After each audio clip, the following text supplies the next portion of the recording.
जादुई सोने की चिड़िया रजाई। सीलमपुर के छोटे से गांव में एक सोनम नाम की लड़की रहती थी।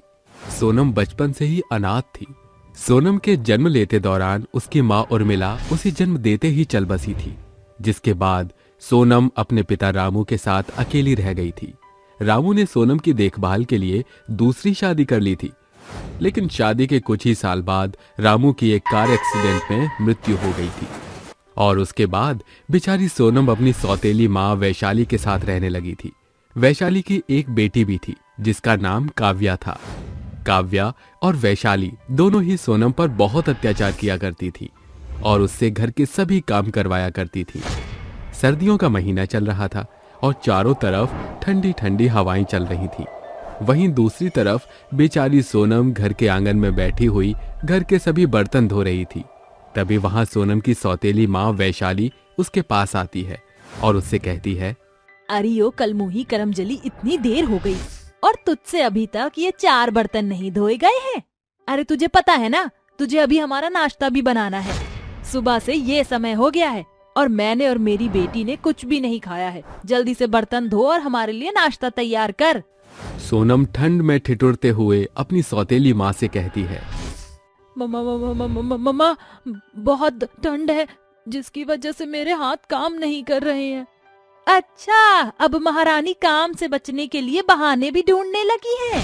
तभी वैशाली सोनम का कान पकड़ के जोर से खींचती है और उससे कहती है, मेरी बात कान खोल के सुन ले। अगर इस घर में रहना है तो तुझे घर के सभी काम करने होंगे, नहीं तो मैं तुझे इस घर से धक्के मार के निकाल दूंगी। बेचारी सोनम रोते हुए वैशाली से कहती है, माँ मुझे छोड़ दो, मुझे बहुत दर्द हो रहा है। आप जो बोलोगी मैं वो सभी काम कर लूंगी। हाँ, अब आया ना ऊंट पहाड़ के नीचे। चल अब जल्दी से हमारे लिए नाश्ता लगा। अपनी सौतेली माँ वैशाली का ये व्यवहार देखकर सोनम बहुत डर जाती है और चुपचाप घर के काम करने लग जाती है और अपनी सौतेली माँ और अपनी बहन को नाश्ता बनाकर दे देती है। कुछ देर बाद सोनम घर के फर्श पर पोछा लगा रही होती है।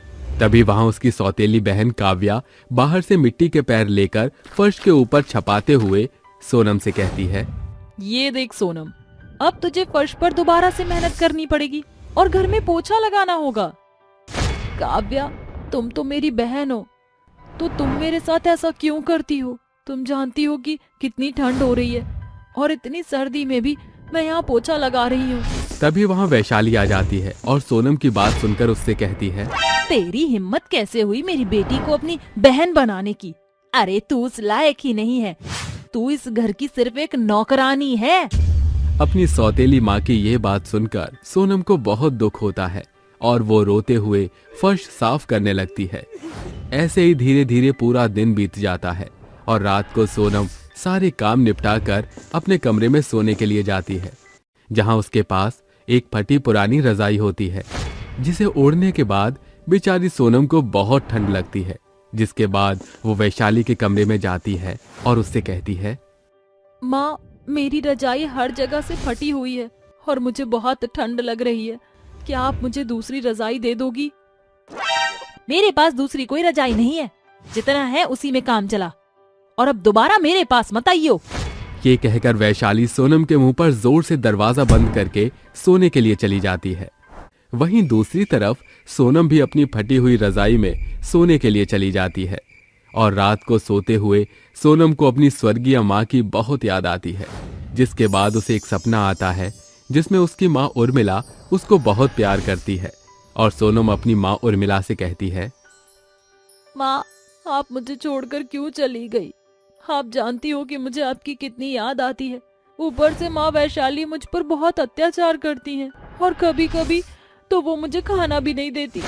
मेरी रजाई भी फटी हुई है, मुझे पूरी रात नींद नहीं आती और सर्दी में मुझसे घर के सभी काम करवाती हैं। चिंता मत करो मेरी बेटी, मेरे पास तुम्हारे लिए एक बहुत ही सुंदर रजाई है जिसके अंदर तुम्हें बहुत अच्छी नींद आएगी। ये लो सोनम, ये रजाई आज से तुम्हारी है, लेकिन मेरी प्यारी बच्ची, इस रजाई को संभाल के रखना क्योंकि यह कोई मामूली रजाई नहीं है। सोनम अपनी माँ की दी हुई रजाई को ओढ़कर सो जाती है जैसे ही सुबह सोनम की आंख खुलती है तो वो देखती है कि उसने अपनी माँ की दी हुई रजाई ही ओढ़ी होती है। तभी उसे रजाई में किसी के होने जैसा महसूस होता है। जैसे ही वो रजाई उठाती है तो उस रजाई में से एक सुनहरी चिड़िया बाहर निकलती है, जिसे देखकर सोनम बहुत डर जाती है। चिड़िया कहती है, चिड़िया चिड़िया, मैं हूँ जादुई चिड़िया, बोलो जरा क्या मदद कर सकती है ये जादुई चिड़िया। सोनम उसे देखकर बहुत खुश हो जाती है और उससे कहती है, क्या कहा? तुम एक जादुई सोने की चिड़िया हो? मुझे तो अपनी आंखों पर यकीन ही नहीं होता। हाँ हाँ, मैं हूँ जादुई सोने की चिड़िया। मैं अपने मुंह से हीरे देती हूँ और मेरे अंडे सोने के होते हैं। क्या तुम सच में मुझे सोने के अंडे दे सकती हो? तभी जादुई चिड़िया एक सोने का अंडा देती है और सोनम से कहती है, चिड़िया चिड़िया, मैं हूँ जादुई चिड़िया, ये लो तुम्हारा सोने का अंडा। सोने का अंडा देखते ही सोनम बहुत खुश हो जाती है और अपनी सौतेली माँ वैशाली के पास जाकर वो अंडे को दिखा देती है। सोनम बहुत ही मासूम और भोली थी। वो ये नहीं जानती थी कि उसकी सौतेली माँ बहुत लालची है। बिना ये सब सोचे वो वैशाली को अपने सपने के बारे में सब कुछ बता देती है, जिसके बाद वैशाली उस जादुई सोने की चिड़िया को एक पिंजरे कैद कर लेती है और सोनम से उसकी माँ की दी हुई रजाई भी छीन लेती है। तभी सोनम वैशाली से कहती है, माँ आप ऐसा क्यों कर रही हो? क्या मैं आपकी बच्ची नहीं हूँ? आप मुझे अपनी बेटी क्यों नहीं मानती हो? क्योंकि तू मेरी बेटी नहीं है। तेरे पिता से मैंने शादी इसलिए की थी ताकि उसकी सारी प्रॉपर्टी और पैसा मेरा हो जाए, लेकिन मरते समय वह सब कुछ एक आश्रम में दान करके चला गया और तेरा बोझ मेरे सर पर डाल गया। लेकिन अब मुझे कोई अफसोस नहीं है, क्योंकि अब मेरे पास ये जादुई चिड़िया है जो मुझे बहुत अमीर बना देगी और अब मुझे तेरी भी कोई जरूरत नहीं है, इसलिए अभी के अभी घर से निकल जा। ये कहते ही वैशाली सोनम को घर से बाहर धक्के मार के निकाल देती है। बेचारी सोनम रोते रोते एक जंगल में जाकर कुछ लकड़ियां इकट्ठा करके उन्हें जलाकर बैठ जाती है।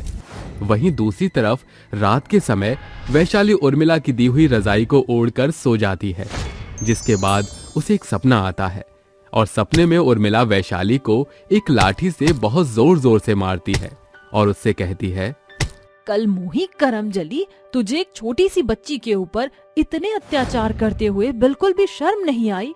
अरे मेरी बच्ची ने तुझे अपनी माँ समझा था, लेकिन तू तो माँ नहीं डायन है, डायन। तुझे जितना अत्याचार करना था कर लिया, अब मैं तुझे बिल्कुल भी नहीं छोड़ूंगी। मेरी बेचारी बच्ची पता नहीं इतनी ठंड में कहाँ होगी और कैसी होगी, और तू यहाँ इस मखमली रजाई के अंदर आराम फरमा रही है। तुझे तो मैं आज बिल्कुल नहीं छोड़ूंगी। ये कहकर उर्मिला वैशाली की खूब पिटाई करती है। तभी वैशाली हाथ जोड़कर उर्मिला के पैरों में गिर जाती है और उससे माफी मांगते हुए कहती है, मुझे माफ कर दो, मुझे मेरी गलती का बहुत पछतावा है। मैंने जो भी गलती की है मैं उसे सुधार दूंगी और सोनम को बिल्कुल अपनी बेटी काव्य की तरह मानूंगी और उसे अपनी बेटी जैसा प्यार दूंगी। आज से सोनम मेरी ही बेटी है। मुझे छोड़ दो, मुझे बहुत पछतावा हो रहा है। मैं आइंदा से ऐसा कभी नहीं करूंगी। वैशाली की बात सुनकर उर्मिला उसे छोड़ देती है। तभी वैशाली की नींद खुल जाती है और उसे अपने शरीर में बहुत दर्द हो रहा होता है। तभी वैशाली उठकर सोनम को ढूंढने के लिए निकल जाती है। वो सोनम को ढूंढते ढूंढते जंगल पहुंच जाती है, जहां वो देखती है कि बेचारी सोनम कुछ लकड़ियां जलाकर आग के सामने बैठी हुई रो रही होती है। तभी वैशाली उसे गले से लगा लेती है और उसे वापस घर ले आती है। उसके बाद वैशाली सोनम को बिल्कुल अपनी बेटी की तरह प्यार करने लगती है और उसका बहुत अच्छे से ख्याल रखती है। वहीं दूसरी तरफ वो सोनम को उसकी माँ की दी हुई रजाई भी वापस लौटा देती है और उस चिड़िया को आजाद कर देती है। उसके बाद सोनम अपनी सौतेली माँ वैशाली और अपनी बहन काव्या के साथ खुशी खुशी रहने लगती है।